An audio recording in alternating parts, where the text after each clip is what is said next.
I was involved in the turkey hunt during the inception of the hunt and for the first 4 or 5 years. In the early years, it was just a one-day hunt, unlike today with the 2 days of hunting. So it was all compressed into a lot shorter time frame. We had a event in the evening before the hunt for the public to meet the hunters. That was usually held out to Red Coach. Then we met for breakfast the next morning, and we had about 3/4 of a day to hunt, because then we needed to get back in to get cleaned up because the banquet then was that night. So it was a real quick turnaround, unlike today. Some of the things I brought along would like to share. Interestingly enough, that first year that I've still got from 1987 was they actually sent a packed lunch with us, a shore lunch, if you will, in these Coleman coolers. The hunters were actually given shells that the hunt provided. I've had some connections with Federal Cartridge, so I was involved in ordering and getting the shells for the first few years. But the shells were rubber banded with 5 shells together, because while it was called the one-shot hunt, they were actually given 5 shells. I ordered shells in all the way from 20 gauge, 16 gauge, 12s, and I've even brought along some of the 10 gauge shells. The first year, the knives actually had the turkey hunt logo on them, where the sheaths were plain. And then the next year, the sheath had the logo with a plain knife. So a lot of those type of things we had. The first year, I had the pleasure of actually co-hosting Gene Hill, who was an author, columnist. We weren't fortunate enough to get a turkey. I had already owned 6 of Gene Hill's books when I hosted him. I actually was fortunate enough to get all of my books personally autographed. To David Kehler, who promises to miss a quail in my name, Gene Hill.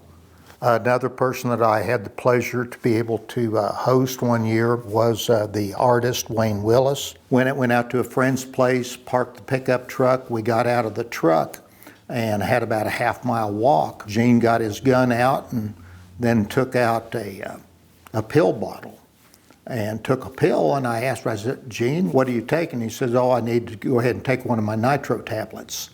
That's when I quickly offered to carry his gun and gear and anything else that needed carried. Started calling the birds. They came actually from across the road, about a 1/4 mile away, and were coming across an open field. There was more than one. As one bird had veered off and was coming towards the decoy, Wayne leaned over to me and said, "Well, how come he's going the other way?" He hadn't even seen the bird that was coming to us. He was still watching one that was going on by. So I whispered back and said, he's right there at the decoy. Well, that was when Wayne's breathing got extremely heavy. He was able to harvest the bird. Thought going through my mind was, how do I call back in and explain to folks that, well, Wayne got his bird, but Wayne has passed on in doing so. Again, that's when I said, "Wayne, tell you what, why don't you just stay here? I'll go get the truck and come pick everything up." So we were successful in getting him a bird and had a good time with Wayne. Also, I was very fortunate that the print that I brought along with me, Wayne donated one of those prints that year, and I'm sure somebody else had talked about the fact that the Wayne Willis Foundation was started with the scholarship program. But he sold this same print that year, and I believe it brought $4,000 because he actually gave me the same print signed. That was a great memory, and that's probably the most of, a lot of my memories are from those early hunts. The gratitude that those folks showed to Butler County, to the landowners, and to us as guides. Another one that I was fortunate enough to host was the astronaut James Lovell. Again, we weren't quite as lucky. Went out, I'd scouted, we sat down, called the bird, came right to us first thing. The only problem is he managed to totally miss the bird. Most of the time, if you didn't get a bird that off the roost first thing in the morning, you pretty much spent the better part of the day to hunt, trying to chase one down or ambush one. We spent the day doing that, but much to my surprise, maybe 2 weeks after the hunt, after the banquet, I got a tube in the mail. In that tube was a print of the Earthrise from Apollos 8 and 13, and it's personally signed to the Kehler family. No turkeys up here. James Lovell, Apollos 8 and 13. So that's definitely a one-of-a-kind print. Also then another person that I guided was Dick Drescher.